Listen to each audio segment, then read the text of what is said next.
манай сонсогчдоо Мета подкастын шинэхэн дугаар эхлэхэд бэлэн болсон байна. Энэхүү дугаараар бид нар Мета сэтгэл судлалын хүрээлэнгийн үйлчлүүлэгчийн сэтгэгдлийг та бүхэндээ хуваалцахаар болсон байна. За Мета подкастын урилгыг хүлээж авч ирсэн танд баярлалаа. Тэгээ энэхүү дугаараараа бид сэтгэл зүйн зөвлөгөө засалтай холбоотой нийтлэг ойлголт, мэдрэмжүүдийн талаарх бодит туршлагыг нийтэд хүргэх зорилготой байгаа. За тэгээд эхний асуултаасаа эхлэе. Хамгийн түрүүнд асуумаар байгаа асуулт бол магадгүй хүмүүсийн ч гэсэн сонирхдаг зүйл нь хүмүүс сэтгэл зүйн зөвлөгөөнд очихоос өмнө ер нь яг ямар мэдрэмжтэй байдığım болоо. Та сайн байцгаана уу? Бүгдд нь баярлалаа. За подкастт оролцох боломж олгосонд бас баярлж байна. За ерөнхийдөө ингээд нийгмийн талаас харахад бол одоо өндөр боловсралтай, ажилтай, хүний хүсдэг бүх юм байдаг тийм хүн байсан. Ингээд харагдах, бусдад харагдах байдал нь. Гэхдээ яг өөрийн дотор бол ерөнхийдөө өөрийгөө тийм одоо мэдрэмжүүд бол маш тийм хэцүү мэдрэмжүүд ерөнхийдөө байсан. Одоо чинь гунигтай, тийм төөрөлдсөн, нэг л юм дутуу. Тэгээд ерөнхийдөө бас тэгэл бусдыг шүүмжилдэг, юмыг өөр дээрээ хүлээж авдаг. За тэгээд олон мэдрэмжүүдээ бас ингээ мэдэрдэг. Ерөнхийдөө л нэг тийм дүлий.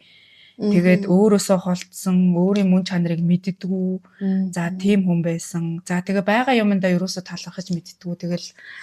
Тэгээд мөн хохирогчийн сэтгэлгээтэй. За тэгэл нөгөө нэг бусдад таалагдахын тулд айгүй их одоо тэг өөртөө биш бусдад таалагдахын тулд хэрэгтэйрэггүй юм хийдэг, үгүй гэж хэлж чаддаггүй, хэл хязгаараа тавьж чаддаггүй.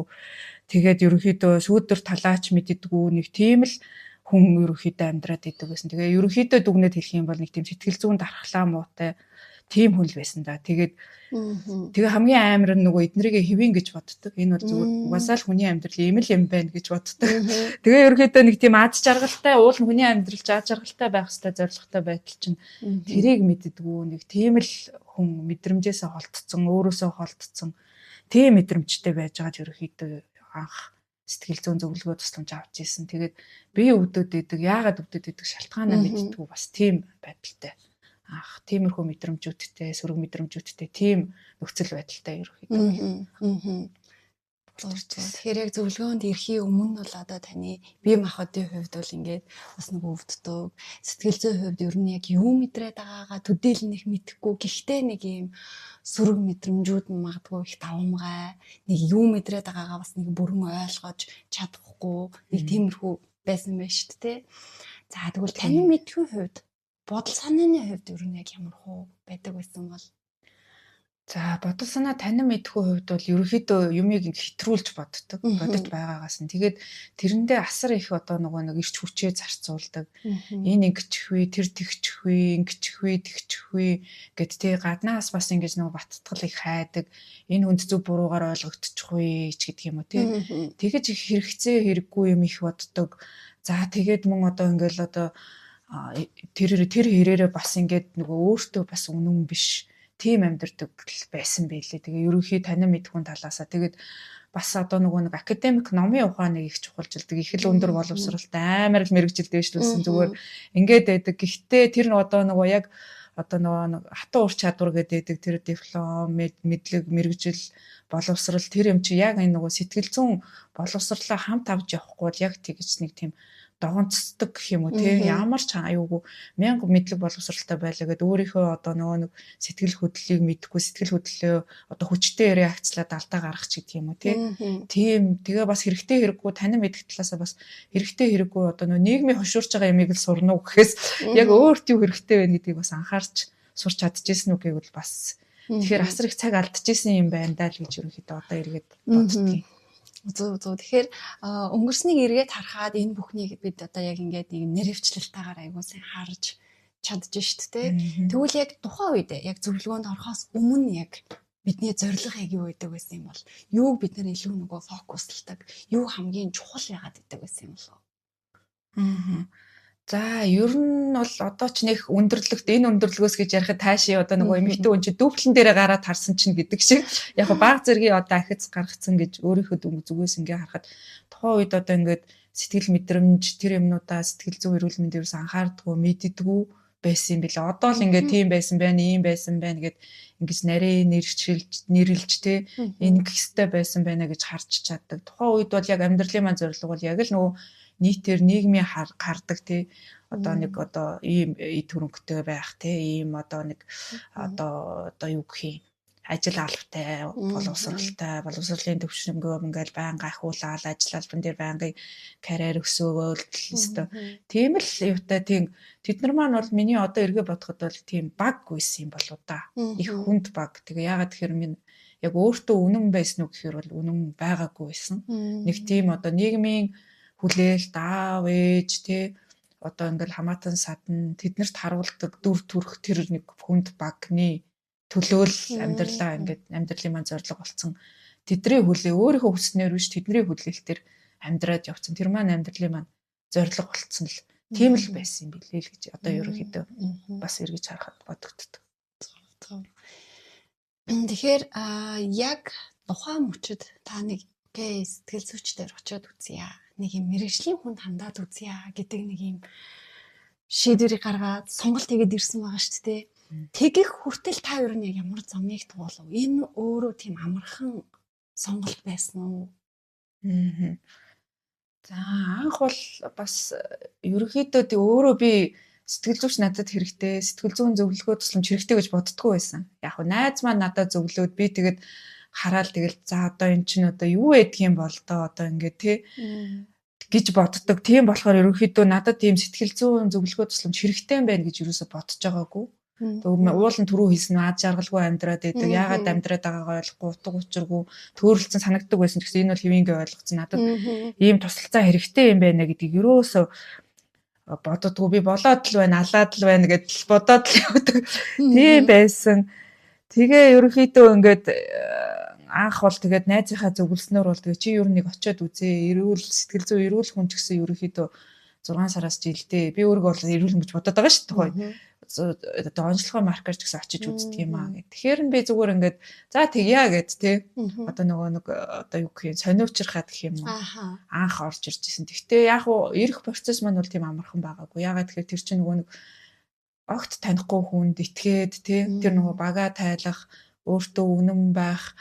Тэгээд тэр одоо нөгөө бүх одоо нөгөө тэр хүн одоо ингээд итгээд бүх эмзэг сул талаа үзүүлж ин гэсэн үг шүү дээ тий. Тэр процесс маань бас нэг тийм амархан байгаагүй. Тэгэл яг өмнө нь яг сэтгэл зүйн ном ингээд уншаал хэвээр тэрийг оюун бодлороо тунгаагаал явдаг л гэж боддог байсан. Гэхдээ тэр яг энэ нөгөө сэтгэл зүйчтэй ингэж ганцаарчилж уулзаа зөвлөгөө тусламж аваад яг ингэж нөгөө байгаа онж те тухайн хувь хүнтэй онсон зөвлөгөө тусламж хэрэгтэй байдгийн байна гэдгийг өөрөө яг ирж үзчихэж л мэдчихсэн. Тэрнээс бол яг эрхийнхээ өмнө бол би бол бас л эргэлзэж л байсан ерөнхийдөө. Эргэлзэж л тэгэл за яах вэ ирээ да гэд нэг ирээл тэгэл за надад чинь ерөнхийдөө энэ чинь шал өөр бидний энэ нийтийн боддгоос олон нийтийн боддгоос шал өөр юм байна. Хүн болгонд ерөнхийдөө тусалцаа хэрэгтэй байдгийн байна. Нийгэм маань бас ерөнхийдөө сэтгэл зүйн хувьд асар их өвчлөлтөө байдгийн байна. Тэгээ гэдгийг бол ерөнхийдөө бас олж харсан. Зөв тэгэхээр яг эрэх зам бол бас тийм ч амархан байгаагүй гэж байна шүү дээ. Эргэлзээ байсан бахна. Бас айдас байсан бахна тий. Гэхдээ энэ бүхнээ даваад ирэхэд нь бит хоёрт яг нэг юм хүч байсан гэвэл. За тэр хүч маань бол мэдээж найз маань бол байсан. Тэр тухайн үед нөгөө нэг сэтгэл зүйн боловсролтой найз маань надад тусалж исэн. За тэгээд ерөнхийдөө өөрийнхөө төлөө хийгээд үзье л гэсэн тийм л юм маань хүч болсон баг та ерөнхийдөө тий сониуч зам маань тий бас тэр тухайн үед яг энэ шийдвэрийг гаргахад ингээд нөлөөлж исэн ганц хүч маань хүчүүд маань одоо эднэр л байсан юм байна даа л гэж бодчих. Айдас эргэлзээ байсан ч гэсэн нөгөө талд нь бас нэг сониуч зан эргээд бас би өөрийнхөө төлөөл гэдэг нэг энэ тал маань бит хоёрт бас идэх хүч өгсөн юм байна. Тэгсэн юм нь бол тий. Зөв. За тэгээ эхний өдөр ингээд ирээд суугаад сэтгэл зүйчтэй ингээд яриад ингээд уулзалт хийх тэр процессын мэдрэмжүүд юу яаж явд юм бол.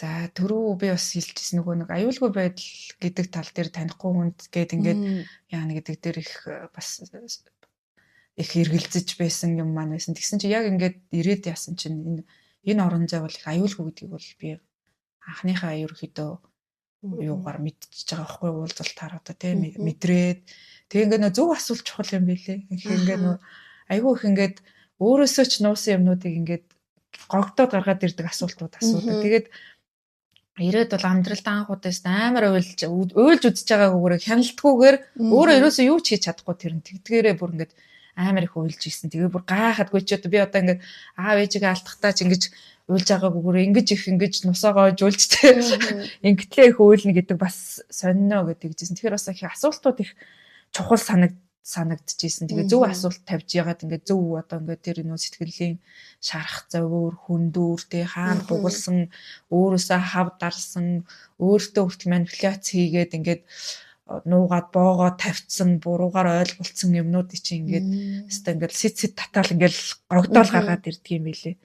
Тэгээ ерөнхийдөө ингээд нөгөө яг мэдээж хүнд ингээд тэр нэрийг илэрхийлэх боломж өдөр тутамдаа байдгүй гэвэл байдаг найз нөхөдтэйгөө ярих одоо тий өөрийгөө бас ингээд гэвч яг одоо тэрийг нэг системтэйгээр зөвөр тухайн хүний онцлогт таарсан байдлаар гаргаж ирж чадчихэв үү гэдэг бол энэ бол яг л мэрэгчлийн зөвлөгөө тусалцаа хэрэгтэй байдаг юм билээ л гэж тухайн үед би харж ирсэн. Тэгээд ерөнхийдөө тэгэл их ярилцдаг, сонсдог.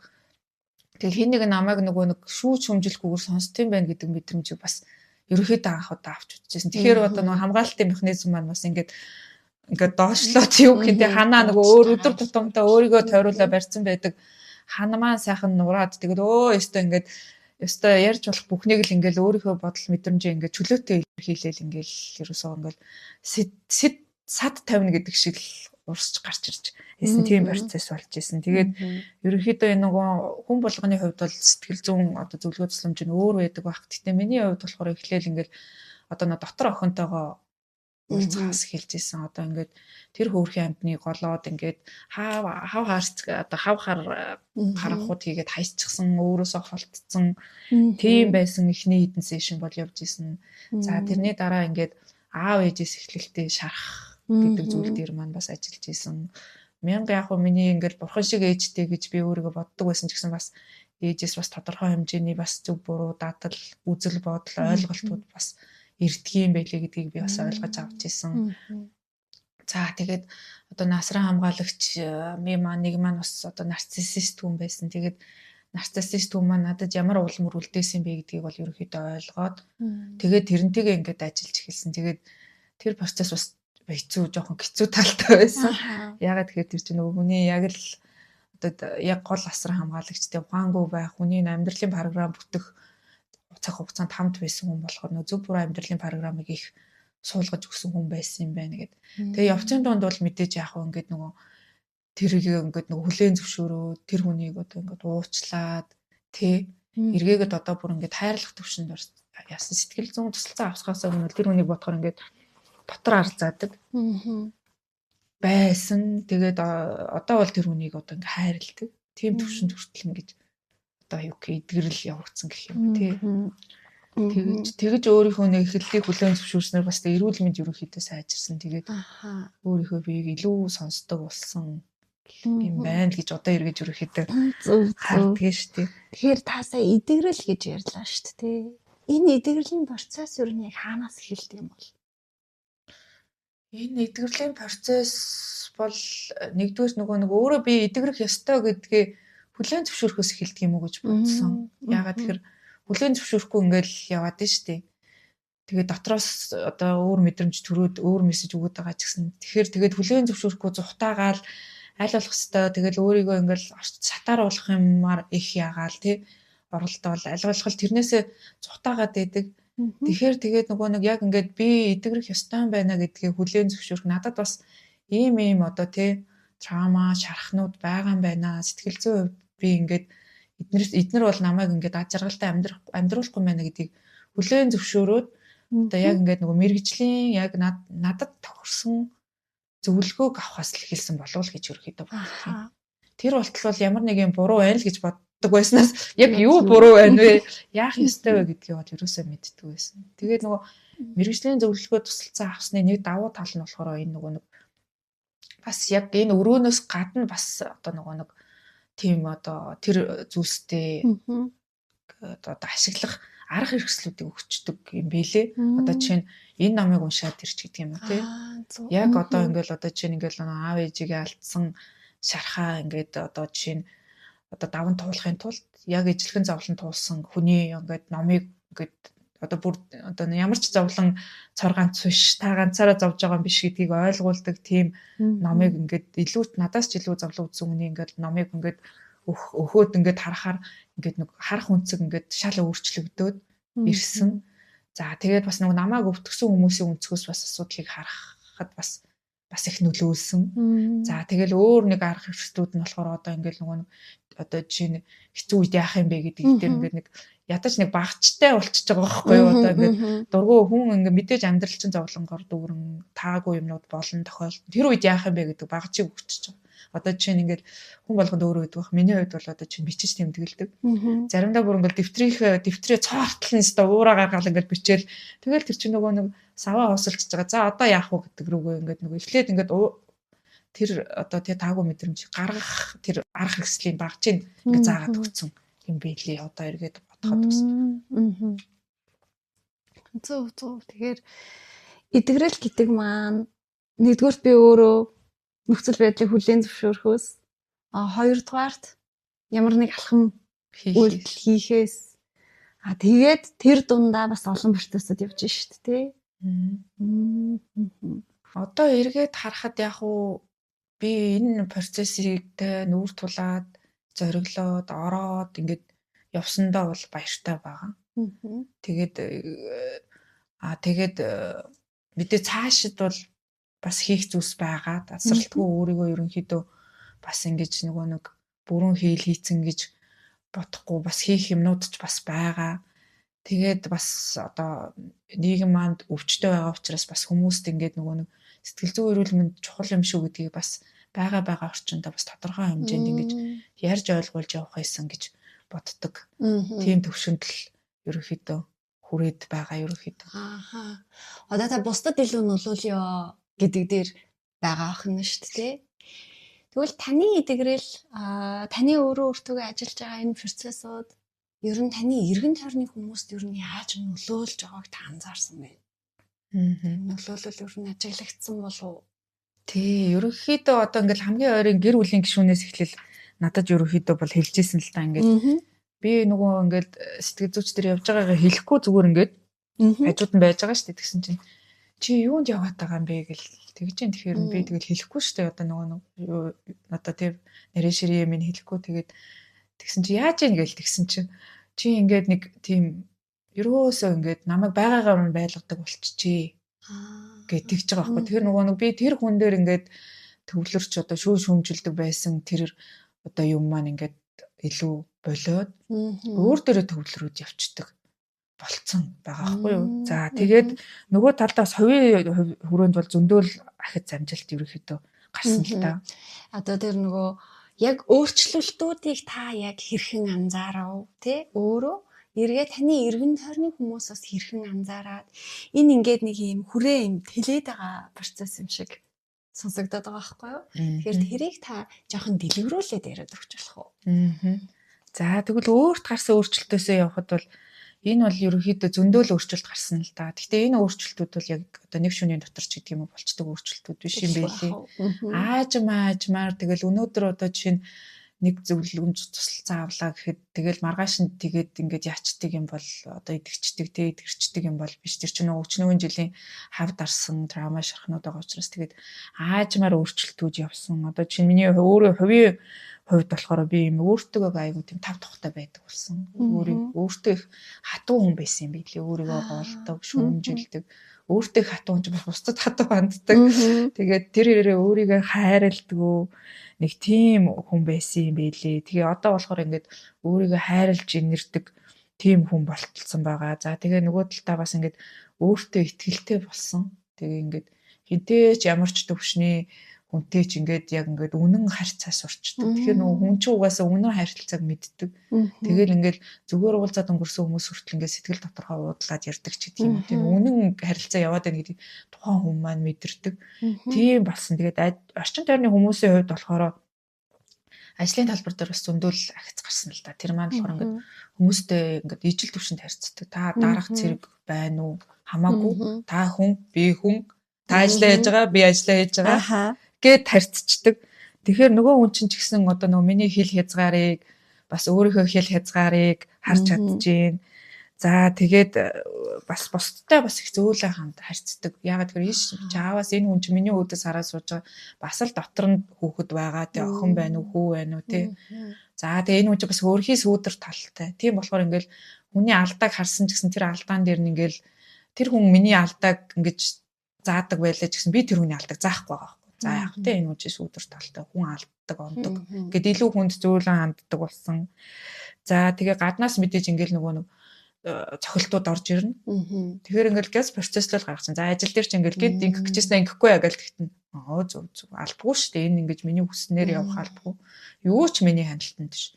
Миний хяналтанд байж ядж байгаа юм бол миний реакц, миний сэтгэл хөдлөл, миний тий мэдрэмж юм аа. Тийм болохоор тэр хүний одоо тий ингэж гинт ингэж одоо 360 эргэх мэргэх гинтийн ингэж байгаа цохилт хатгалт өгөх тэр бол яахгүй хамаагүй. Тэгээд одоо нөгөө нэг бас өөртөө ихтэй басны нөгөө талд нь ингэж гаднаас ерөөсөө одоо баттгал тий үнэлэмжээ гаднаас байхгүй. Тэр хүн намайг 1000 өндөр үнэлнэ үү? Тэр эсвэл шалан дээр үнэлнэ үү? Надад огт хамаагүй. Ягаад гэвэл би өөрийгөө мэднэ. Би өөр ингэсэн үнэлэмжтэй. Тэрүүгээрээ л ажил төрлөө явуулна. Өөрийнхөө үнцийн өөрийнхөө стандартын дагуу өөртөө үнэн ажиллана. Тэгэхээр угаасаа тэгээд одоо нөгөө ажил гэдэг юм чинь ингээд ажлын талбар дээр чинь ингээд цэгцрээл явчихдаг юм билий. Тэгээд тэр хүмүүс чинь ч гэсэн миний нөх хэл язгаарыг, миний үнэлэмжийг, миний чадварыг бодитоор харж эхэлдэг.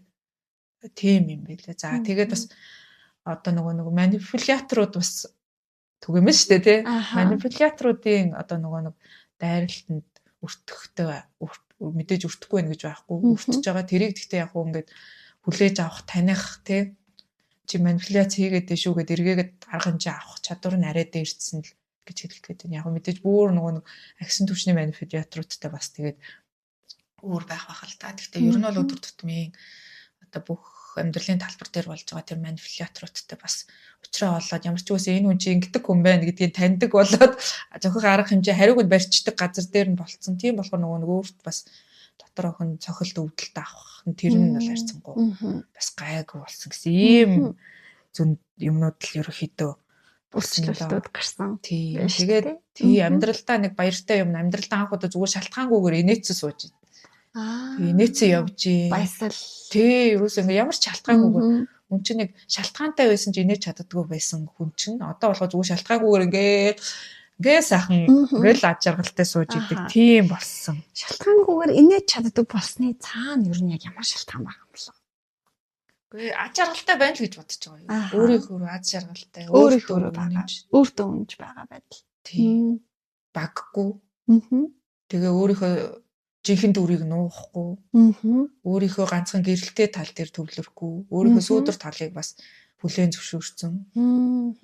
Зарим үед тэгээд байнгын одоо ингээд төгшүүр төрсөн ч за эн чи юу илээ гэд тэрийг нөө процесслоод ингээд гаргацдаг. Тэгээ яагаад вэ? Зав зогсоорой. За торомсог шигээрээ эн чи юу болж ийн гээл ингээд. Тийм байснараа ингээд ямар ч шалтгаангүйгээр энийгээ сууж идэг. Зүгээр сууж чаддаг. Тэгээд хин нэгний одоо нөгөө хин нэгнийг одоо хүртэл амьдралтаа болохоор хин нэгний одоо сайн одоо төшиг тулгуур хүн гэж тийм итгэл найдварын тээсэн тийм хүн гэж явах албагүй гэдгээ ойлгоцсон.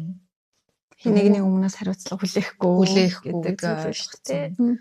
Одоо бол тэгээ сайхан байж л идэг тийм нэг байж л идэг хүн болчиход байгаа. Тэгээд тэр нь зүгээрээ гэдэг дээр зогссон тийм тогтцсон тийм.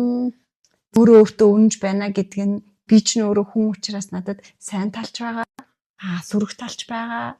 Тэрийгэ бүтнээрээ хүлээн зөвшөөрөөд ирэхээр эргээд бас нөгөө хин нэгнийг ямар нэг байдлаар одоо өөрчлөх гэж оролдохгүй, хянах гэж оролдохгүй, өөрийнхөө байлгах гэж оролдохгүй, өөрийнхөө нөгөө хүсэл хүлээлтэд одоо нийцүүлэх гэж оролдохоо болчоор энд нэг юм амар амгалан байдал үүсд юм уу да гэж би таны ярианаас харлаа. Тий, ер нь бол тийм байх шүү. Аж аргалтай гэхээс илүү бас амар амгалантай. Тийм. Амар амгалан байдал илүү дамгаалтай бас. Ямар ч одоо тийм одоо шуугаантай орчинд бол өөрийн гэсэн амар амгалан бий болгож чаддаг болцсон байгаа юм бид бол тийм. Тэгэхээр гадаад орчин нөхцөл нөгөө ямар байхаас үл хамааран би өөрөө энд яг ямар байх гээд байгаа вэ? Хэн байх гээд байгаа вэ? Гэдэгтээ яг бат зогсож чаддаг болсон юм байна. Тий, өөрийгөө дахин давтагчгүй өөрийгөө хүлээн зөвшөөрөөд тэр нийгмийн хүлээлт хамаагүй, тэр бусад багнууд хамаагүй, бидний өдөр тутамдаа яагаад байдаг ээж, аав, их нэгний эгч дүү байх, хэн нэгний охин байх, хэн нэгний сайн ажилтан байх, за багш байх, юу байх, тэр баг хамаагүй яг өөртөө үнэн байх процесс. Гэхдээ энэ бас тийм нэг амар байдаггүй юм билээ. Яагаад тэгэхээр тэр чинь нөгөө нэг олон жилийн тийм баргалж одоо програмчлал яваад нэг бие хүн бий болцсон. Тэрийг ингээд одоо нөгөө нэг арчиж байгаа дахиж шинэ програм суулгаж эхэлдэг. Тэгээд өөрийгөө одоо нэг дахиж хүмүүжүүлдэг шиг тийм процесс явдаг юм байлээ. Тэгээд бас нөгөө нэг өөрийгөө бас таньж нэрх процесс бас их явсан. За тэр нь яаж явд юм бол? Тэр нь болохоор одоо ингээл нөгөө нэг өдөр тутмын амьдралдаа төвөртэй л за тэгэл бас тэр нөгөө нэг нийгмийн хүлээлт за нийгмийг одоо баргаж махны машинтай зөвлөд байх шиг тийм юмар ороод нэг нийгэмд үнэтэй хүн байхын тулд нэг дүр бүтээж гисэн тэрнээсээ болоод яг өөрийнхөө үнэн мөн чанараас холтцсон байсан байлээ гэж нэгдүгээрт үнжийсэн. Хоёрдугаарт болохоор яг нөгөө бага наснд болсон том одоо нөгөө сэтгэл зүйн цохилтууд тийм одоо хүчирхийлэл, токсик харилцаа, таагүй үйл явдлууд тэрнээс болоод нэг тийм одоо хамгаалахын буруу хамгаалах механизмууд суудсан байсан юм бэлээ. Тэгэхээр тэд нар маань бас тэгээд травманууд, буруу хамгаалах механизмууд суудчихсан. Тэд нар маань тэгээд ингээд нэг бас ингээд одоо ингээд ажиллаад яваад идэг одоо бэкграундд байнга л ажиллаад нөгөө тэр амар амгалан ерөөсөө мэдрүүлдэг чи ингэж чи тэгэж чи ингэхгүй чи чинь гэл ингээл байнга тийм өөрийгөө шүүж өмжилдэг. Тэгэхээр тэгээд тэр програмаа ерөнхийдөө ингээд ойлгоод арчаад шин ингээд дахин давтагчгүй өөрийгөө хүлээн зөвшөөрөө шин програм суулгаад ихэсэн чинь би чинь ийм хүн юм уу гэдэг тийм алхмууд ерөнхийдөө бас тийм хараагүй зан чанарууд ерөөхдөө их гарч ирсэн л дээ. Одоо чинь хошин шогийн мэдрэмжтэй чи тийм үү. Их л сериосны албаны хүн байсан чи одоо ер нь бол боломжтой гарвал тэгэл онгой яриад ер нь бол тэгэл ажлаа онгой ярьж л хийх л сонирхолтой тийм хүн болж байгаа жишээний асар их сониуч болж эхэлж байгаа. Тэгээ ингээ энийгч сурмаар тэрийгч сурмаар ингэч үзмээр тэгэл нэг сонирхол татахгүй юмыг хийхгүй нэг тийм боллоо. Тэгээд нэг өөрийгөө дахин нээгээд өөрийгөө дахин хүмүүжүүлээд тэгэл одоо бас тэгээд өөртөө хайртай болоод бас нэг хувийн сахилгууд сайжраад нэг тийм процесс л ерөөхдөө бас явж байгаа.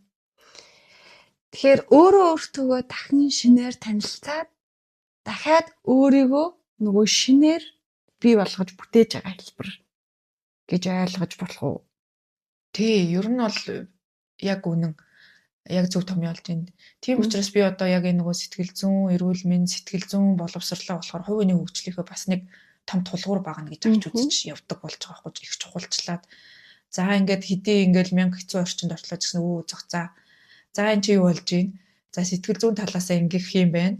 За би ямар ч үг байсан ингээд системтэйгээр ингээд сэтгэл зүйн зөвлөгөө тусламжаа авах юм байна. Сэтгэл зүйн эрүүл мэндэд хэрэгтэй одоо ингээд нөгөө нэг зүйлсийг би хийх юм байна. Сэтгэл зүйн эрүүл мэндэд анхаарах юм байна. Гэх мэтчлэн ингээд хувь хүний хөгжлийн маань бас нэг тулгуур багнаа гэд ингээд нэлээд зөвшөөрөөд ингээд чухалчлаад аваад явдаг болсон байна. Алглаа.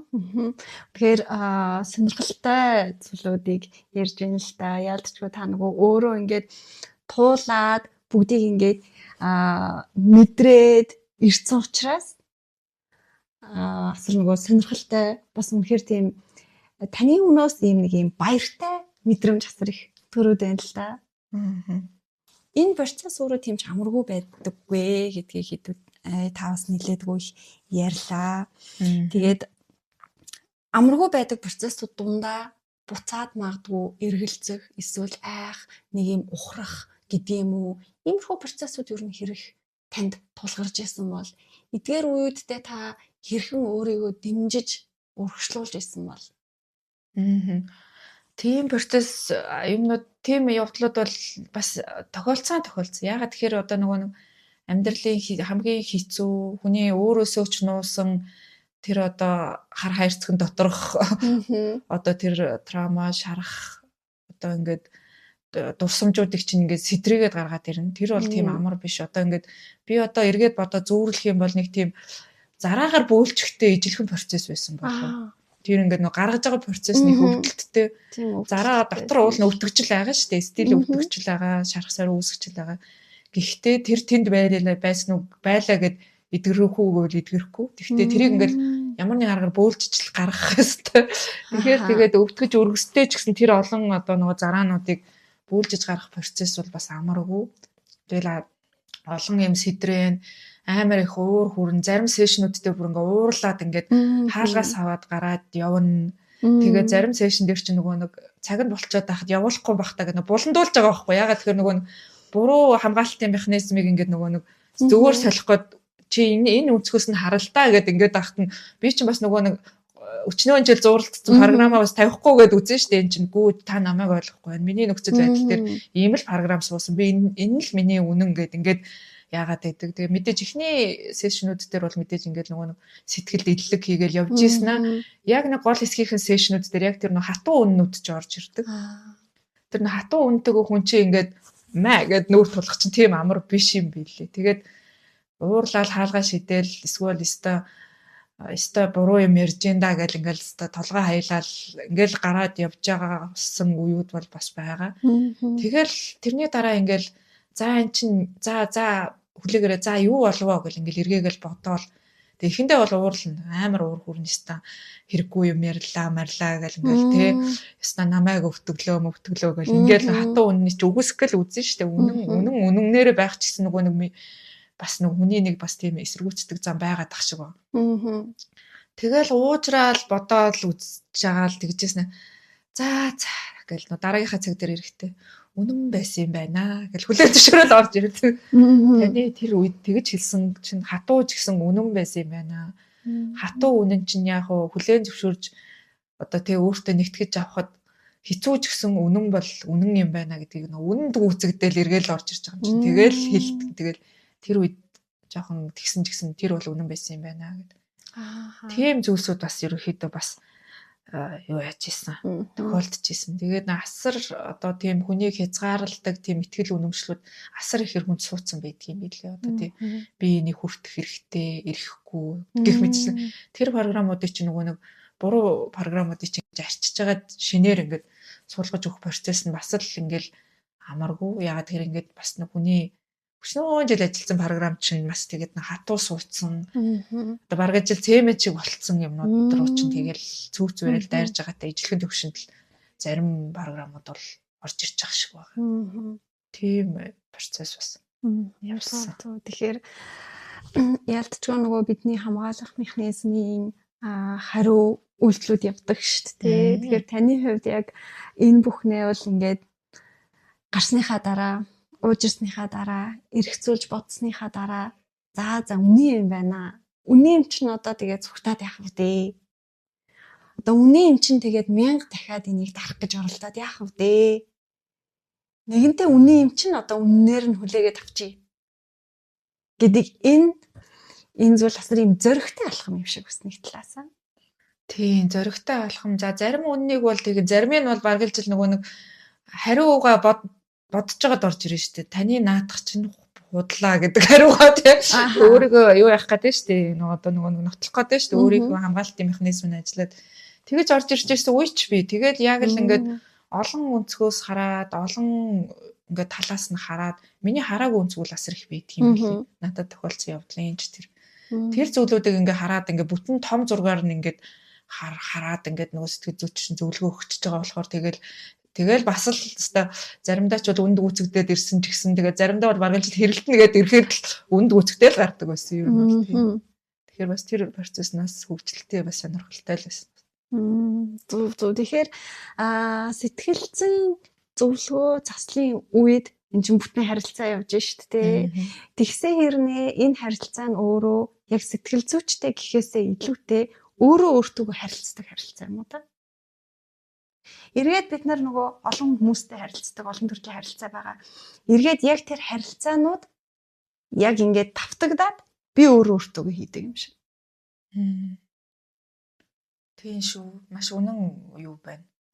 Одоо бас нэг наадахнаас ч дүгнээд бодоод харсан чинь ер нь бол бусад хүмүүсийн тухайн харилцаанд орж байгаа хүнтэй мэдээж үнэн харилцаанд орно. Зүрхнээсээ харилцаанд орно.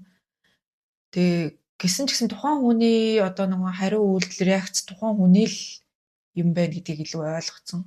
Одоо жишээ нэг хүн ирэл тэнэг гэлээ гэхтэн тэрэнд нь бол жишээ нь уурлахгүй байх чинь. Яагаад тэгэхээр би тэнэг биш гэдгээ мэднэ. Энэ хүн тэнэг гэж хэлсэнд би яагаад уурлаваа гэдэг дээр өөрийнхөө хариу үйлдэл дээр илүү анхааралтай болцсон. Ер нь бол тэгэл хүн чинь яг янз бүрийн айш гаргана. Тэгтээ тэгээд энэ хүнийг тэнэг гэж хэлэхэд би тэнэг биш юм чинь би тэнэг гэж хүлээж авах. Яагаад би уурлж яана гэхээр би өөртөө өөрийгөө тэнэг гэж боддог нэг тийм бас ихтгэл үнэмшил байх гэдэг шүү дээ. Тэр төлөв аваач тэр хүн аваач сэтрээгээ иччтэй гэж харангуйтаа.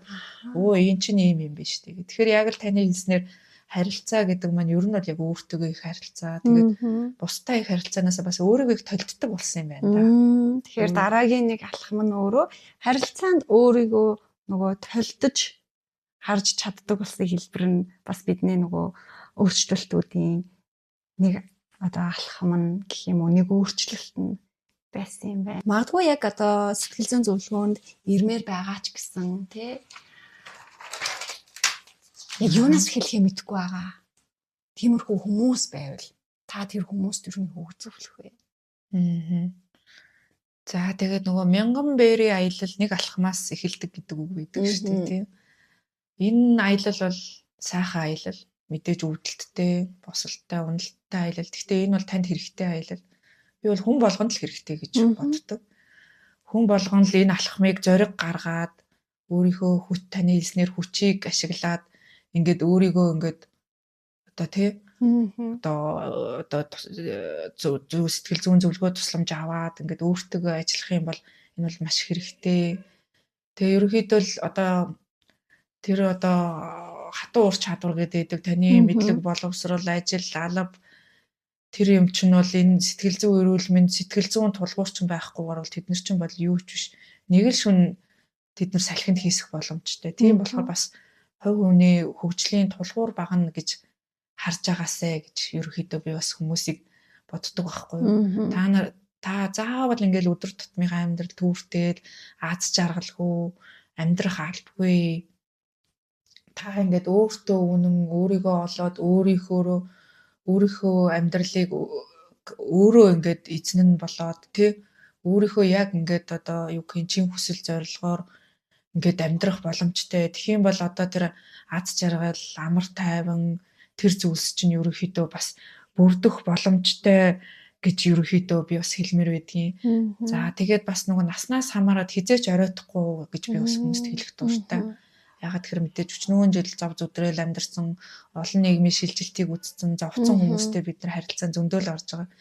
Тэр хүмүүс ч гэсэн одоо би өнгөрсөн гэдэг үднээс яг хизээч оройтгүй энэ аялал бол өөрийнхөө хэмжээнд одоо байнга л угаасаа явж л байгаа аялал. Гэхдээ энийг одоо системтэйгээр зөв газар нь зөв цагт нь зөв бүтцтэйгээр ингэж авч явах ёстой аяллаа гэж ерөөхдөө би бол ингэж хардгийн байгаамаа. Тэгээ ерөөхдөө л аз жаргалгүй одоо эргээд өөрийнхөө туршлагаас харахад бол аз жаргалгүй амьдрахад амьдрал хэтэрхий богинохоо гэж өгдөг.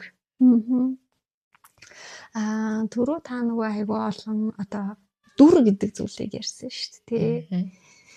Тэгэхээр тэр дүр гэдэг зүйлийг магадгүй хүмүүс сонсч байсан ч гэсэн тэрийг юу вэ гэдгийг мэдэхгүй олон хүмүүс бас байхыг хүсэхгүй.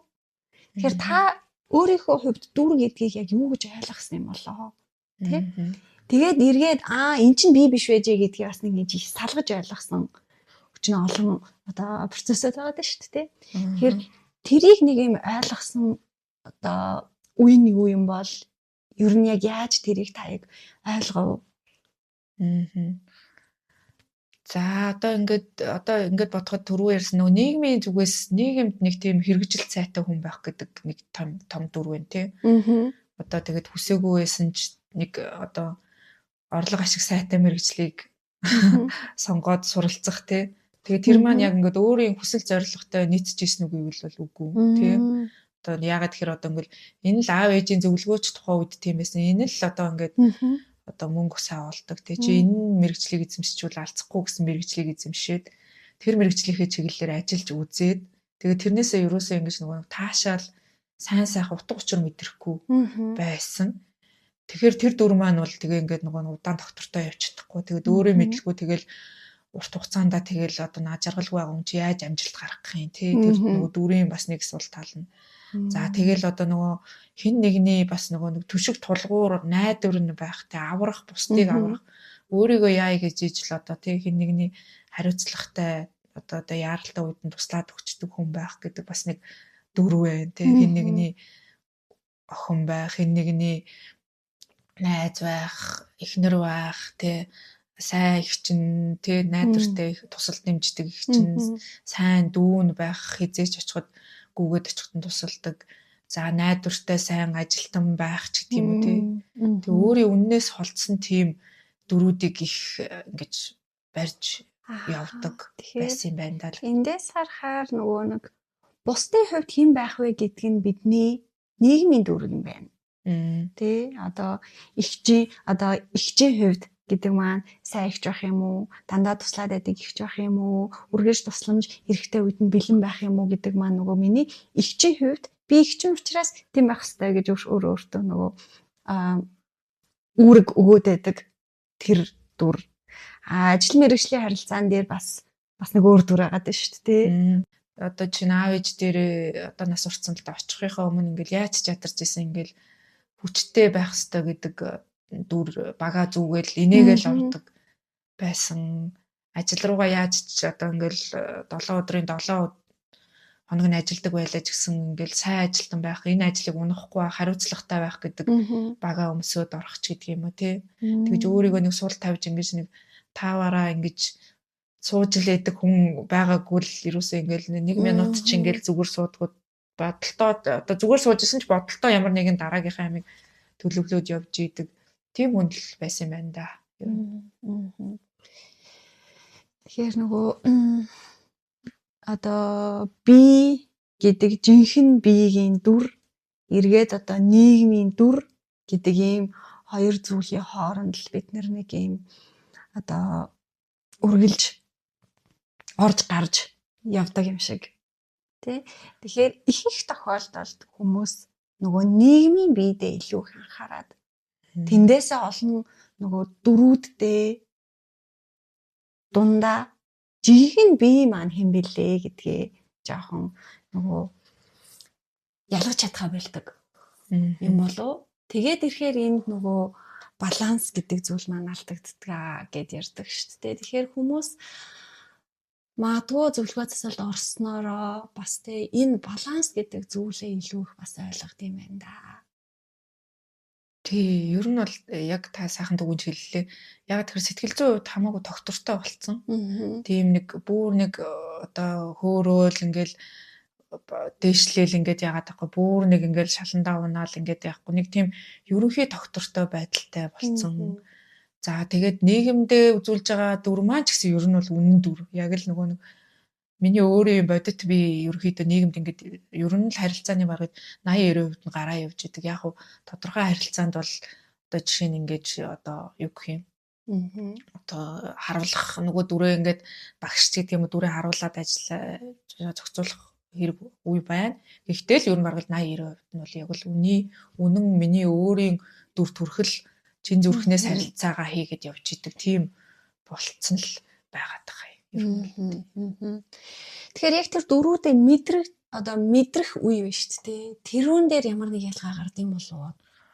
Ер нь ялгаатай л да. Одоо бол ер нь л нэг дүрд орох дурггүй.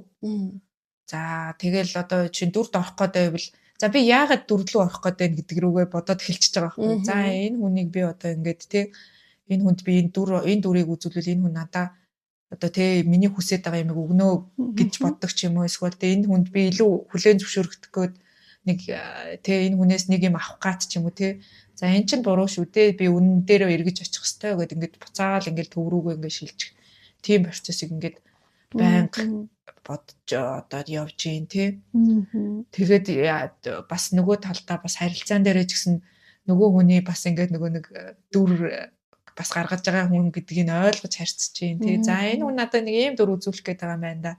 За тэгэхээр энэ хүн яавал би энэ хүнтэй одоо ингээд ойр зүрийн одоо нөгөө нэг одоо шалбаг шиг яриа биш яг ингээд энэ хүний гүн рүү н орж харьцах уу гэдэг дээр илүү яагаад ингээд ойр зүрийн ингээд сайн маань уу сайн маань тийм харилцаа чинь нэг тийм утга учиргүй санагддаг. Тэгээд ер нь 3 4-өөс дээш уулзсан хүмүүстэйгээ бол надад чиний одоо ингээд надад өгөхийг хүссэн мэдээлэл чинь биш цааталт нь байгаа мэдээлэл те таны гүн яг жинхэнэ та хийм бэ гэдэг чинь чухлаа гэдэг мессежийг шууд хүмүүст ингээд илүү ингээд тийм тэгмээр санагдаад идэг болчихсон. Үнэн харилцах жинхэнэ би хоёр жинхэнэ биегээрээ харилцах.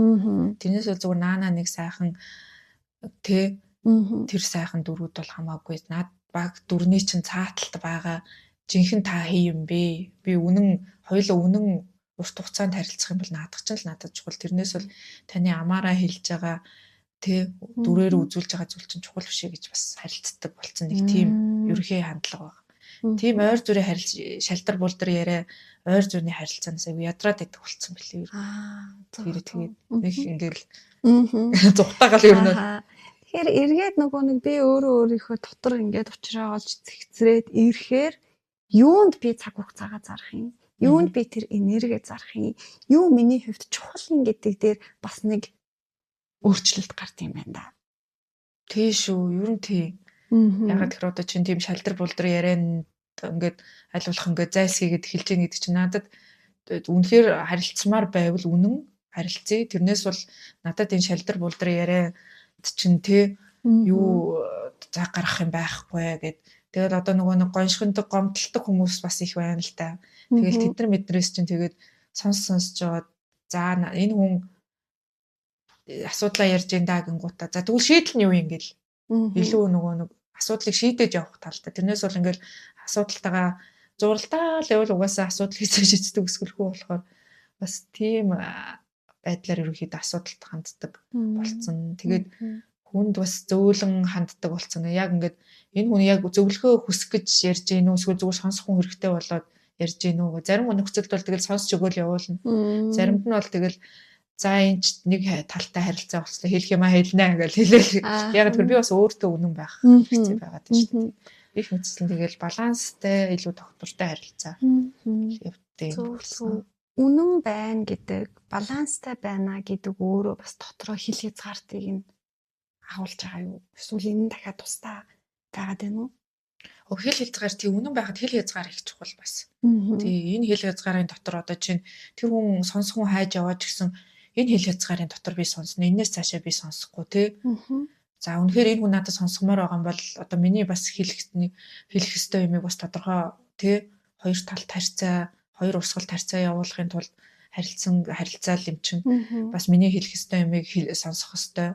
Гэдэг заримдаа бас одоо нөгөө нэг тийм бас хүмүүсээс за одоо нөгөө нэг яагаад ч одоо нөгөө нэг яах хүмүүст бол би тусалж чадахгүй чи мэрэгжлийн зөвлөгөө тусламж хүсээ гэдэг одоо нөгөө нэг үннийг хэлэх ч гэдэг юм уу тийм байдлаар бас хил хязгаараа тавина ер нь бол бас хил хязгаараа тавихгүй бол бас өөртөө үнэн байхыг нэг хэсэг нь бас хамгийн чухал хэсэг нь бас хил хязгаар.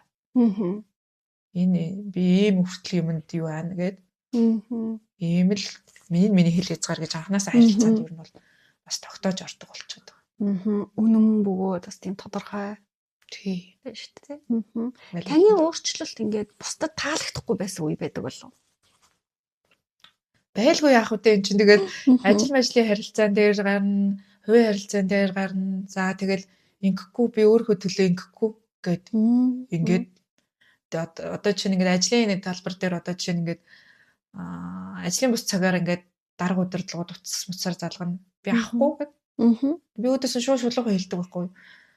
Би ажлын цагт нь ажиллаа тултал нь хийдэг. Ажлын бус цагаар би уцаа авдаггүй шүү. Би ажлын имэйлээ өөрийнхөө утас мөцөн дээр юусоо байдаггүй. Над руу тийм болохоор хандаад чирэг байхгүй. Мэдээж яг онцгой тохиолдлууд байна. Гэхдээ тэрийг бол байхгүй байхад анханасаа төлөвлөж байхгүй байхад. Гайхаж байгаа юм чи нөгөөдөл чи бүр ийм хүн байдаг юм уу чинь ямар сони миний нөгөө хил хязгаараа 50 гуц нөгөөдөл чинь ингээд гайхаад ингээд бүр ингээд уулан тэгээд ингээд мэдээлэлтэй байх гинти юм гаруул маруул гэлтэй хэвтэн тэгэл. Эргээд одоо энэ нөхцөлд таны тэр нөгөө нэг хил хязгаарыг өөрчилөх гэж аль эсвэл танд эргээд нөлөөлөх гэж оролдож байна уу? Иймэрхүү тохиолдлуудад. Ер нь бол тийм хүмүүс чинь ингээ жоохон хөвгтчихэлдэггүй. Ер нь бол амар их айгүй бид нар ч гэсэн өөрсдөө болгоомжтой байхгүй бол ер нь бол хүсэлтний авахын тулд ингээ жоохон манипуляц хийгээл идэх юм билээ. Ер нь бол тий жоохон хөвгтүүд хүртэл хийж орж ирнэ хөвгтүүд нэ. Тийм болохоор том жижиг нас хүс хамаарахгүйгээр одоо ингэж нөгөө нэг яг ингээд өөрчлөх гээд нөхдүүд өөрийнхөө хүснийг авахын тулд те надаас нэг юм хүсчихэд тэгж орж ирнэ ер нь. Тэр үед нь тэгэл дахиад за энэ миний хэл хязгаараа гэж ингээд хэл хязгаараа манаас сууж ах хэрэгтэй юм бэл. Зөв. Дахиад өөртөө бас үнж байж шүү дээ. Тий, өөртөө үнж. Өөртөө бөгөөд эргээд тэр хүмүүстээс нөгөө шудраг хандж шүү дээ. Тий. Үгүй гэж хэл сурна, үгүй ингэхгүй, тэхгүй. Ингэл ингэн те цагтай байна эсвэл ийм үед ингэн яг нөгөө өөрийнхөө одоо нөгөө юу гэх шалан дээр дэвсч бусдад туслахгүй ч гэдэг юм те. Тийм байдлаар ингээд хэл хязгаараа тавиад. Тэгэхээр бусдад бас зарим тохиолдолд нэлээд хатуу байж болох ч гэсэн энэ нь би өөрийнхөө хувьд бол хийж байгаа одоо үргэлж нөгөө өөртөө үнж байх гэдэг эргээд өөрийнхөө одоо төлөө хийж байгаа сонголтууд байдаг байна шүү дээ. Тэгэхээр энэ бүхнийг одоо хүн анх нөгөө бий болгоход хэцүү. Би болгоод байнга бас яг ингээд нэг юм хэл хязгаартай байна гэдэг бас хэцүү байх болов. Таны хувьд ер нь нийт одоо нөгөө зөвлөгөө засалд орсон хугацаа ер нь хэр удаан үргэлжилсэн бол? За нөгөө нэг хэл хязгаар бас би бас хатуу гэж бол хардаггүй. Ягаад тэгэхээр одоо нөгөө нэг ингээд хөгжөөл сэтгэл гэдэг чинь өөрөө их уян эрхтэн тэг хөгжихийн хэрээр бас тодорхой нөхцөл байдлуудаас хамаарат бас би ингээд уян хатаа ингээд хинд ингэж бас одоо мэдээж амьдралд чинь нэг тийм хэм тутгц юм шиг байхгүй юм бэ. Хинд зарим тохиолдолд бол мэдээж уян ингээд хатуу ингээд эхэндээ бол нөгөө нэг тавьд сурж байхдаа бол би өөрийгөө нэг жоохон хувиа хичээсэн болчихоо юу даа гэж бодож байгаа.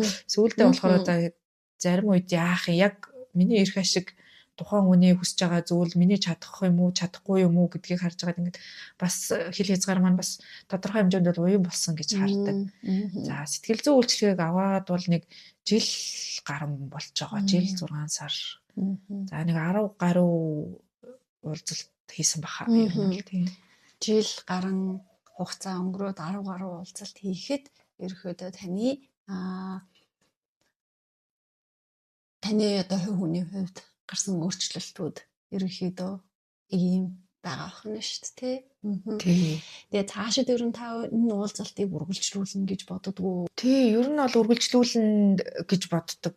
Яагаад тэгэхээр олон ахиц амжилтууд гарсан ч гэсэн надад одоо тэр нэг намайг ингээд аж аргалтай байлгадгүй, хязгаарладаг тийм сэтгэлийн блокууд, ихтгэл үнэмшлүүд бол байсаар байгаа. Тэгэхээр тэд нэртэйгөө үргэлжлүүлээд ажиллана. За тэгээд бас мэдээж тэгэл амьдралд том цохилтууд орж ирнэ. Тэр үед нь одоо бас ингээд өөрөө ягаад ч хүчрэхгүй юм гарч ирвэл тэгэл гоншгоноол сэтгэл зүйчтэй ороод ирдэг юм бол тэгээд яг надад нөгөө туслах сэтгэл зүйн хувьд одоо ингээд том цохилтонд орлоо гэхэд нэг туслах хүн байгаа гэдэг мэдрэмж чинь бас их гоё мэдрэмж. За тэгэл цаг ойр юу вэ уулзъя. Надад ийм юм боллоо гэж яриад тэгэл том зургаар нөгөө нэг ганцхан миний өнцгөр биш том зургаар нь өөр өнцгөр өөр үзэл бодлоос ингээд харчаар тэр асуудлыг бас шийдэхэд бас хялбар амар байдаг. Тийм болохоор бас сэтгэл зүйн зөвлөгөөгөө үргэлжлүүлээд аавна. За тэгээд цаашид бүрэн эдгрээд яваа чи дахиж битээ ирээ гэсэн чи ер нь бол тэгээ онцлогооны шугамар ер нь бол бас тий ирж ийн гэж ерөнхийдөө боддог. Зөв. Бүрэн эдгэрсэн ч гэсэн нөгөө урдчлан сэргийлэх үзлэх шиг байнга ер нь ингээд нэг чек хийгээд яваад байна да гэж боддог байхна. Цаашид бас би үүнийг үргэлжлүүлсээр байна гэдэг зүйл бас байгаа охин шүү дээ. Тэгэхээр энэ сэтгэл зүйн одоо хөгжил гэдэг юм уу, эдгэрэл гэдэг юм уу, сэтгэл зүйн эрүүл мэнд гэдэг зүйл маань өөрөө тодорхой нэг хугацаанд аваад дуусчдаг зүйл одоо бас биш юм байна да.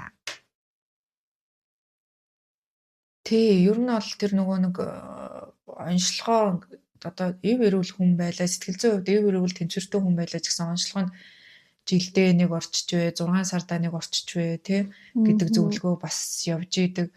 Тэгээд ерөнхийдөө л одоо бас хүний тэр сэтгэл зүйн одоо том бие гэдэг тэр зүйл чинь тий жинхэнэ бие гэдэг зүйл чинь бас ер нь л эцэс төгсгөлгүй юм биш үү. Тэгэл өөрийнхөө сүүдэр талтай ингээл ажиллаад явж итэл чинь цааталт чинь бас нэг би чинь нэг удмын тогтолцооны нэг үргэлжлэл байгаа шүү дээ. Тэгэхээр удмын тогтолцооноос ирсэн мэдээж гэрэлтэй тал маш их орж ирсэн. Асар их сайхан зан чанар, ур чадварууд орж ирсэн. Гэхдээ бас тэднэртэй чинь бас нэг сүүдэр талууд нь орж ирсэн. Тэгэхээр тэр сүүдэр талыг таньжиж би бас тэр сүүдэр талд одоо автахгүйгээр өөрийнхөө үнэн өөртөө амьдрын. Тийм учраас бас ер нь бол хүн өөртөө ажиллах хэрэгцээ асар их байдаг л гэж харддаг. Болохоор би ер нь бол үргэлжлүүлээд ямар ч үгүйсэн яваад байна л гэдэг дээр ерөөхдөө одоогийн байдлаар бол шийдсэн байна. Тэгвэл та яг энэ сэтгэл зүйн үйлчилгээг яг юутай зөвөрлөх вэ? За Зөвлөөр нэг хэлхий гэвэл нэг тийм юу яах юм уу? Ингээл ядарч явж байгаа л нэг амсхийгээл нэг гой гүнзгий амьсгаа авахтай зөвөрлөх юм уу? Нэг цэнгийг агаараар ингээл нэг амьсгалдаг хэсэг зур амсхийгээл нэг тийм аюулгүй орчинд одоо бүх одоо хуйг дуулаг өдөр тутам барьж явдаг зэвсэг тэг хүмүүсийн дүр бүх юма тайлал нэг тийм нэг гой цэнгэг агаараар зүтгэж байгаа л тэдрийгээ бүгдээгээ тавьж байгаа л цэнгэр агаараар цээж дүр амьсгалахтай л зөвлөх юм уу да. Миний асуугаагүй. Гэхдээ таны хувьд ингээ бусдаас хуваалцмаар байгаа. Тийм зүйл байвал таас чөлөөтэй ярьж болно. Нөгөө нэг тийм үг байдаг штэ. Би бодохдоо бол ерөнхийдөө нэг хүнд ч гэсэн гэрэл асаагаад өгсөн гэдэг тийм одоо урайтай ажиллаж амьдардаг хүн болохоор нэг хүн ч гэсэн ингээд сэтгэл зүйн боловсралтаа анхаарад тий нэг хүн ч гэсэн ерөнхийдөө энэ ингэж заавал одоо ингэж тий зовж амьдрах эсгүй байна тий тийм гэдгийг ойлговол бас зүгээр юм уу даа л гэдэг л хэлээ да. Тэгэхээр хэрэг танд хэцүү байгаа бол тий нөгөө цор ганц зам магадгүй энэ биш ээж болно шүү гэдэг санаа бас байж болох юм тий. Тэгээд үсрээд нэг зүйлийг асуучих. Түрүү та ингэсэн шүү. Өмнө нь бол би ингээд сэтгэл зүйн боловсралтаа ингээд бас анхаарал ном уншаал амар тэнд ингээд явдаг байсан. Боловсралтаа бол ингээд айгүй анхаардаг байсан гэд тэ. Тэгэнгүүт яг сэтгэл зүйн боловсролын талаарх тэр номыг унших. Яг ингээд нэг юм мэрэгжлийн хүнтэй уулзах хоёрын ялгаа юу юм яг юу юм бол? Тэр хоёр өөр газар яваад байгаа процесс байсан билий гэж дүгнсэн. За тэр нөгөө нэг супер номнуудыг уншаал гэдэг чинь тархинд явдаг процесс баг шүү. Сэтгэл зүйчтэй уулздаг процесс чинь зүрхэнд яваад сэтгэл дээр яваад байгаа шүү. Зөв. Тэгэхээр хурдтай байсан гэх юм миний хувьд бол. За тэгээд ном мэдээж тусалсан. Тодорхой одоо суурийг нь бол тавьсан. Гэхдээ тоосхыг бол сэтгэл зүйч өрсөн гэж бодож байгаа. Тэгэхээр аль нь бас тодорхой хэмжээнд хэрэгтэй. Гэхдээ сэтгэл зүйн зөвлөгөө маань илүү хувь хүний онцлогт тохирсон байсан юм уу да. Ном гэдэг бол масст зориулсан. За нэг масс нэг иймэрхүүдээ гэж бодоод бичсэн байдаг. Сэтгэл зүйн зөвлөгөө бол дахин давтагдчихгүй миний өмнө сууж байгаа энэ хүнд хэрэгтэй зөвлөм туслалцааг нь л үзүүлэх л асуудал байсан да. Зөв. Тэгэхээр нөгөө хүн болгон эргээ дахин давтагдчихгүй гэдэг ойлголт руу бас орж ийн шүү дээ.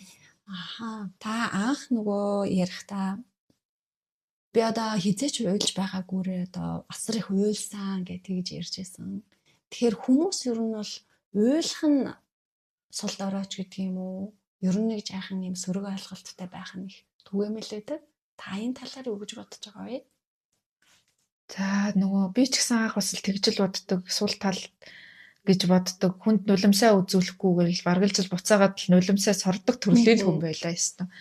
Тэгэл хүнээс уйлахаар бол далд уйлдаг. Тэгтээ уйллаач тэгэж бүр ингэж одоо хоосортол нь тий уйлдгүү тийм байсан. Тэгээд яг тэр үед ингээд нөгөө хяналтгүй уйлсны дараа ингээд нэг сайхан сэтгэл хоосроод ингээд тэр одоо уйлж гадагшлуулаагүй сэтгэл чинь тогтоол ус шиг мууддаг гэх юм уу тийм байсан юм шиг санагддгийн. Тэгээд одоо бол ерөөхдөө нулимсандаа их ойрхон болсон. Тэгэл уйлахыг ер нь бол баргалжил хүчтэй хүн л уйлд юм байна да. Тэгээд нулимсаа харуулдаг юм байна гэж боддог болсон шүү. Ер нь бол өөрчлөгдсөн бас. Уул нь бол уйлах чинь яг өөрийнх нь байгалийнх нь тэр тухайн хүнд туслах гал тухайн хүнд л байгалаас нь гарч байгаа л одоо нөгөө нэг одоо пункц байгаа шүү дээ. Нэг тэг үүрэгтэй тэр хүнийг тайвшруулах, тайтгаруулах үүрэгтэй. Тэр пункцийг хэрэгжүүлэхгүй байна гэдэг чинь тэгэл бас тэгэл эрүүл мэнд талаас аач тэр сэтгэл зүйн талаас аач тэр ерөөхдөө асар буруу юм байна гэж боддог. Зөв. Энд чинь өөрөө физиологийн энгийн нэг юм хариу үйлдэл бидний бие махбодын одоо гаргаж байгаа хариу үйлдэл. Учираас тэрийг нөгөө хянах гэж оролдох нь бид нэр дахиад өөртөө тэмцээд байгаа хэлбэр юм байна да. Тий. Яг зөв. За тэгвэл нөгөө уйлж чаддаггүй хүмүүст таны зүгээс ямар зөвлөмж өгөх вэ? Гэхдээ ер нь бол уйлал гэж яана. Уйлж энэ нөгөө нэг сэтгэлдээ байгаа юмнуудаа хоосол. За одоо нөгөө нийгэмд чи эрэгтэйчүүд төр бас их гараад идэг. Ер хүн уйлдгүй юу гэлээ эр хүн зоригтой бол чон цацаг алтан малтан тэр бол айгүй буруу. Сэтгэл гэдэг чинь өөрөө их уян эрхтэн тэгээ уян зөөлөн байх хэвээр байтал чинь тэр тэгээд автоматаар ингээд нийгмээс ингээд дүр өгөөд хатуур уулчихсан. Нөгөөдөл нь тэгээд уйлж чадахгүй тэгээд бас гадагшлуулах арга нь буруу. Юу гэлээ шилтэй зинхрээр сэтгэлийн бөглөөг онгойлгоно гэдэг тэр чинь нөгөө архитектыг дэмжсэн сэтгэл айгүй буруу тийм мессежүүд яваад байдаг. Уул нь бол тэгээд сэтгэлийн бөглөрцөн ямайг онгойлгохын тулд ер нь бол уйлаад тий тэр одоо гарах хэвээр. Тэгээд тэр чинь бас тэгээд уйлж байгаа хүн бол ер нь бол үнэн байгаа шүү дээ. Тэр чинь тэгээд физиологийнхаа хэрэгцээг яаж байгаа тэгээд үнэн байх хэвээр гэж явдаг. Тийм болохоор би ер нь бол тэгээд хүмүүст уйлмаар ер нь бол буруудах юм ерөөсөө байхгүй. Чамайг уйллаа гэж шүүж хэмжилж байгаа хүмүүс байвал тэр хүмүүсийн буруу л гэж хэлдэг. Зөв. Тэгэхээр нөгөө тэрийг яг биологийнх нь тэр нэг жамаар нь гэдэг юм уу гарах хэвээр тэр үйл явцаар нь л гаргачих нь ер нь зүгээр штэ. Заавал нэг юм гаднаас өөр зүйлээр тэрийг одоо орлуулах гэдэг юм уу заавал өөр зүйл байж ш тэрийг ингэж мултлан харгана гэдэг одоо нөхцөл тавих шаардлагагүй гэдэг.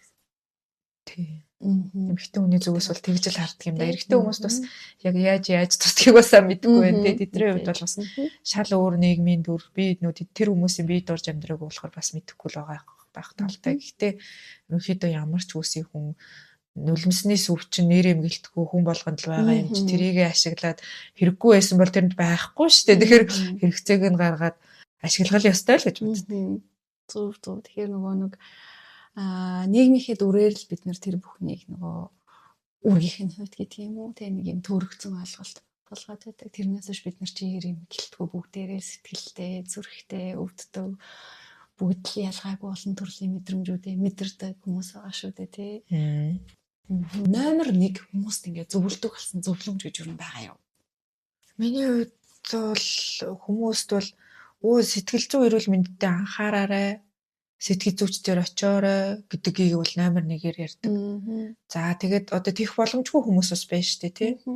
Тэр хүмүүст бол ингээл харахад ингээд бүгдээрээ л нэг тийм баадууга чангалуулсан нэг тоглоом байдаг шүү дээ. Баадуугын чангалаад яваад гэж явдаг. Тэр шиг байгаа юм шиг санагдаад тэгээд та заавал ингэж нэг өдөр тутамдаа ингэж баадууга чангалуулсан юм шиг амьдрах албагүй гэж л тий та ингээд тайвшраад амьсгал аваад өөртөө цаг гаргаарай гэж ерөөхдөө хэлдэг. Юу ч зүгээр суусан чамаагүй, юу ч бодохгүй суусан чамаагүй өөртөө цаг гаргаж агаарай гэж ерөөхдөө бас хэлдэг. Тэр нь гэхдээ нөгөө амьдрахаа болно гэсэн үг шүү дээ. Амьдрахаа болно. Харин ч амьдарч байгаа хэлбэр. Миний хувьд бол тэр бол амьд байгаагаа яг ингээд mindful байгаа тэрийг ингэж мэдэрч байгаа хэлбэр. Би амьд тэгээ өөрийнхөө төлөө амьдарч байна гэдэг. Тэгэхээр бүх зүйлд mindful байж сурах процесс шүү дээ. Бас нэг талаараа.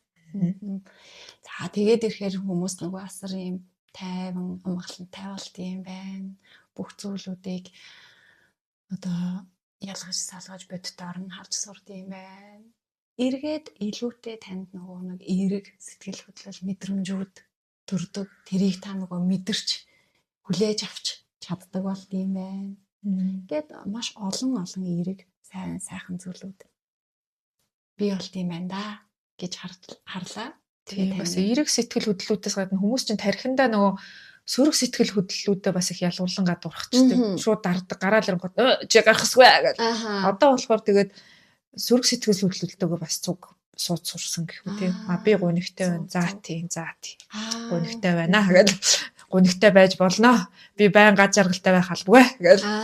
Зөв. Тэгэхээр нөгөө эдгэрэл гэдэг юмнаас дандаа та жаргалтай байна гэсэн үг өсөж байх нь шүү дээ. Тийм. Нөгөө өөртөө төрж байгаа бүхий л мэдрэмжүүдийг бүхий л цаг хугацаанд нь бүхий л тэр мөчтөд нь хүлээн зөвшөөрөх. Тэгжиж та өөрийгөө бүхлээр нөгөө хүлээн зөвшөөрч сураад байгаа процесс юм байна. Тэгэхээр гунигэлсэн ч окей, би гунигэлж болно, гомдсон ч окей, би бас гомдож болно гэдгээл ямар нэг юм тэггүйгээр хүлээн зөвшөөрөөд тэрийгээ бас нөгөө гаргаж сурах энэ процессд л суралцаад байт юм байна. Ер нь бол тийм.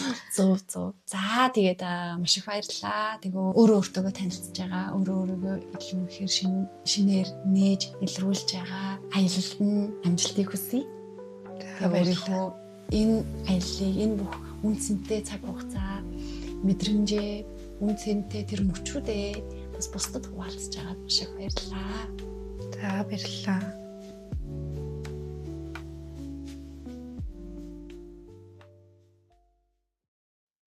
Энэхүү дугаарыг сонирхон сонссон танд баярлалаа. Дараагийн дугаараар дахин уулзцгаая. Баяр таа.